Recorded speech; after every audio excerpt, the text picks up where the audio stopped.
One food was a staple on board sailing ships and was eaten by sailors, officers, cabin boys, captains, and even pirates. Mixed with ship's biscuits, it was served all along the North Sea and the Atlantic. I'll give you the history and tell you about the Charlie Brown of vegetables on this week's Making a Mess with the Yankee Camper, Lobscouse.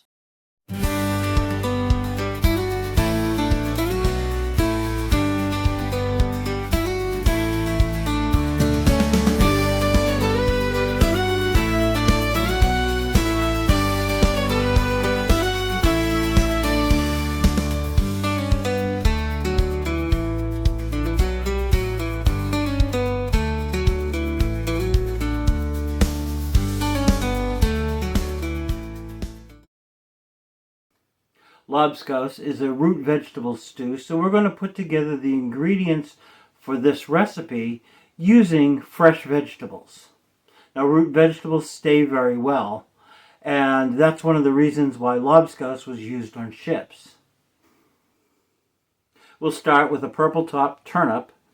This one's a little bit larger than I would have liked, and I'll probably cut it in half and use just half of it and cook the rest of it for some other meal.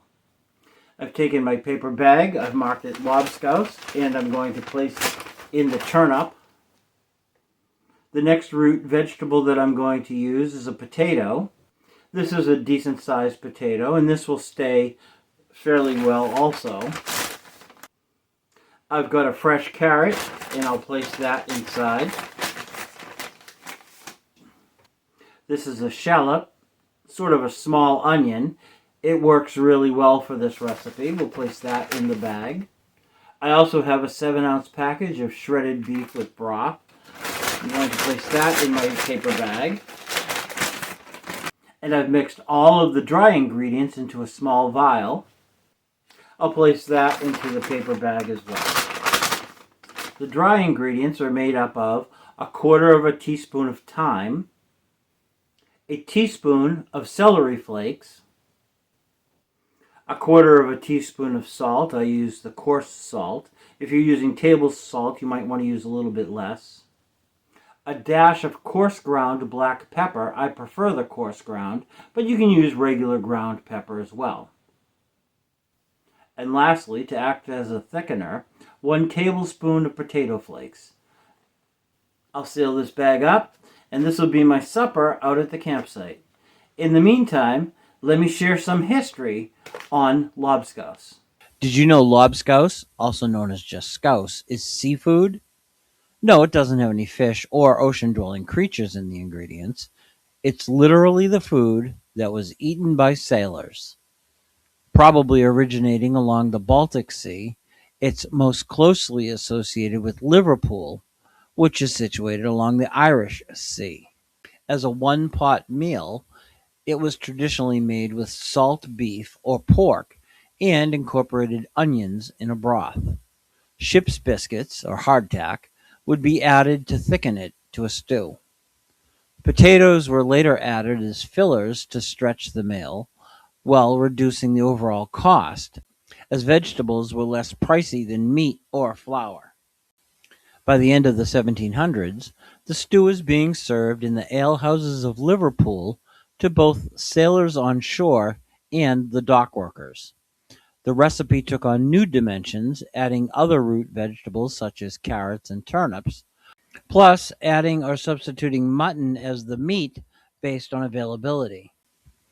The pubs and taverns also relied on cheaper, more reliable potatoes in place of hardtack to thicken the stew. Although similar to American beef stew, lobscouse is less refined, using the most inexpensive cuts of beef and basic root vegetables. Beef stew relies on a thickener, such as flour or cornstarch, to make the gravy. Traditional lobscouse relied on hardtack and later overcooked potatoes to give it its hearty texture.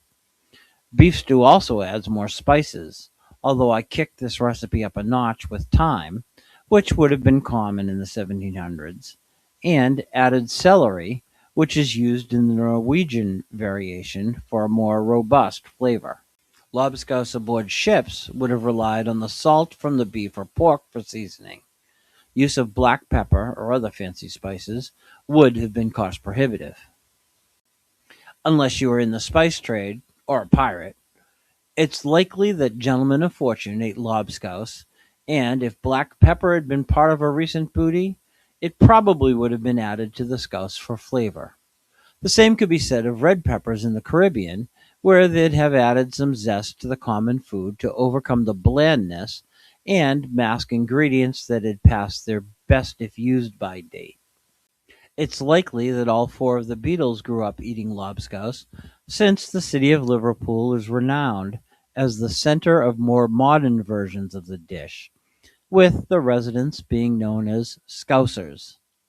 As a matter of fact, Ringo gave a tip of the hat to his Liverpool roots in his 1977 album release for children titled Scouse the Mouse. The record was never sold in the US, but it's possible to find the music online.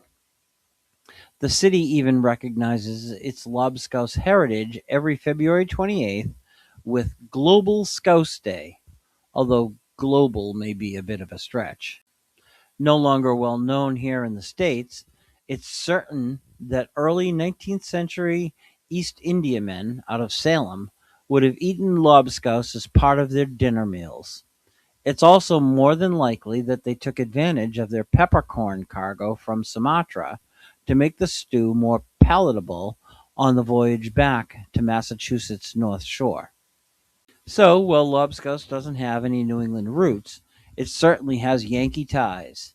And just as it doesn't contain any seafood, it's absolutely a food of the sea. Now, you know. Let's go put our scouse together. If you've been watching my channel for a while, you know that it runs on coffee. I don't receive any compensation for this. I do this because I enjoy being outside and sharing that with you, as well as bringing you some of the history of New England in the area. If you'd like to support my channel, you can buy me a cup of coffee. I'll put the link right here. Thank you. Let's get back to watching the video. The wind is picked up here, and I'm on the lee side of the Freedom Camper using it as a wind block so that I can make my supper of lobscouse. So let's unpack our vegetables. We have a carrot. We have our dry ingredients, shallot, the beef, a somewhat large turnip, and a potato. The first thing I'm going to do is cut and peel the turnip. And I only need half of this, so I'm just going to cut it in half. And turnips are pretty tough.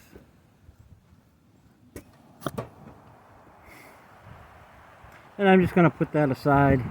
Looks like it's got a bit of a brown spot in it. So we'll peel this and clean it up. I've got that turnip all peeled. I'm going to cut off the end. For this recipe, we'll just need the large pot, the lid, and a cup for measuring. I'll put this aside over here. Cut this turnip up into bite-sized pieces. I'll discard that bad section. So let me get that cut up, and I'll be right back. I'll do the same with the carrot. I'll peel and I'll cut this, and I'll place that in the pot as well. I've cut those carrots, and I'm just going to place them right into the pot. Pick up the two that fell. And once again, I'm going to peel and dice the potato. So I'll just finish dicing this potato. And I've rinsed it after I peeled it. And I'll place those potatoes right into the pot as well.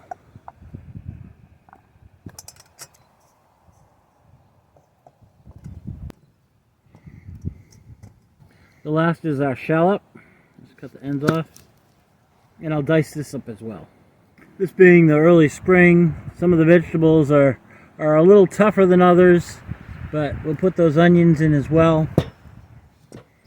Next we're going to take our cup and we're going to measure out 3/4 of a cup of water.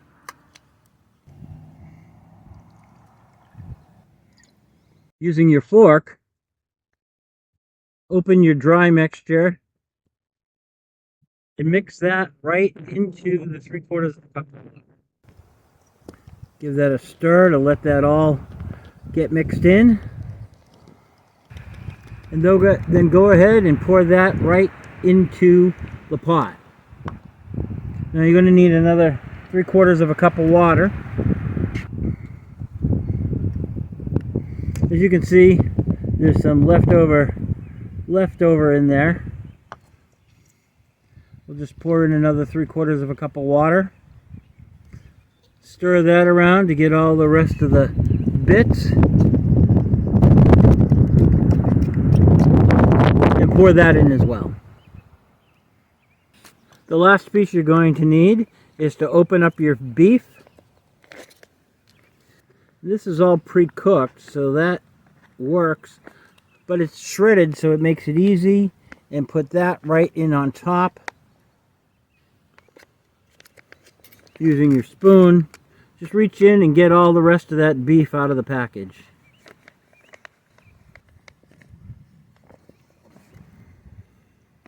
Be sure that give that a good stir around.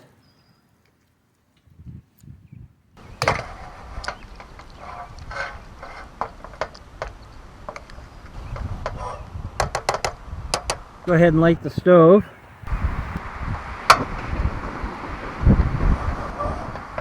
Place that on high, put the cover on. You want to allow that to come up to a rolling boil. That'll probably take about 5 to 7 minutes. While that heats up, stick around and watch this next segment. I'm told that the best turnips come from Florida. Not that Florida. This Florida. The one along the Mohawk Trail in the Berkshires of Massachusetts. The high elevation along with the unusual soil combine to grow some of the sweetest, most prized brassicaceae. There's a catch, however. The season is short and the weather has to be just right or the harvest is affected. Last year, purchases were limited to 5 pounds because of a difficult growing season. These are not actually turnips in the strictest sense. They're really Laurentian purple top rutabaga, but the rocky conditions make them grow larger and are more mild. The seeds come from Canadian origin, but to be a genuine Florida mountaintop turnip, it has to be grown along the Florida Range near the Hoosick Tunnel. That's it. Rutabaga grown elsewhere, even within the state, don't qualify, and the growers are very protective of that, as I suppose they ought to be. When someone's got something special, it's important to maintain that quality, otherwise it doesn't matter. These have been harvested in this region since the mid-1800s. There have even been turnip festivals in the past, but with less than stellar crops. The last celebration was over 15 years ago. I'm guessing, like many farms, lower volume and higher bills force farmers to either grow different crops or sell their land outright. And let's not forget that turnips are often depicted with negative overtones. I suppose that's true of its use in Lobscouse.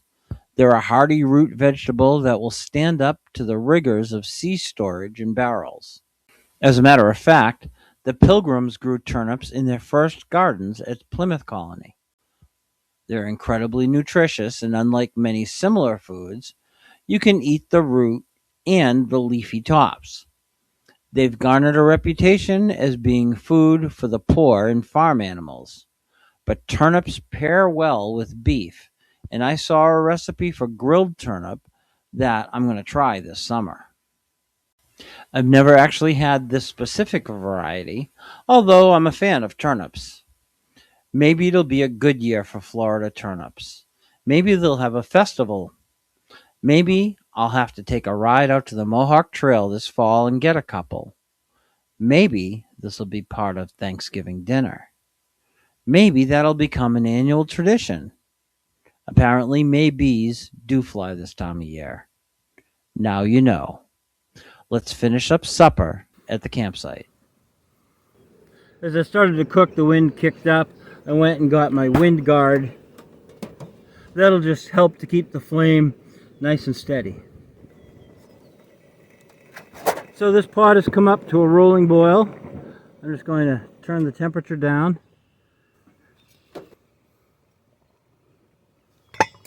Now we've lowered that to a simmer. And we're just going to let it cook for another 15 to 20 minutes. We'll check it when the vegetables are done. I'll see you then. That's been cooking for about 15 minutes. Let's take a look. Oh, that looks like it's pretty well done. Let's give it a stir. Let's check the potatoes and carrots.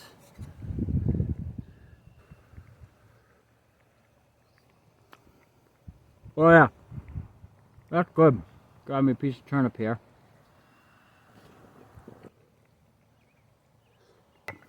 That lobscouse is done. I'm just going to move it to my pot holder.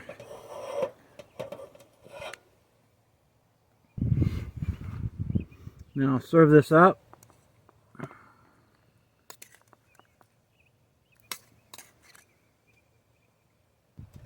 A traditional shipboard meal out here in northern Pennsylvania. I'm going to eat my supper and then I'll clean up my mess. That looks really hot. If you got something out of this video, give it a thumbs up. It lets YouTube know that you enjoy the content that I'm putting out. Also, consider subscribing to my channel. I put out a video every week on mess kit cooking, the places that I'm staying, and some of the gear that I use. If you have any thoughts or ideas, leave them in the comment section. I try to answer them every week. In the meantime, I hope you get outside, and thank you for watching.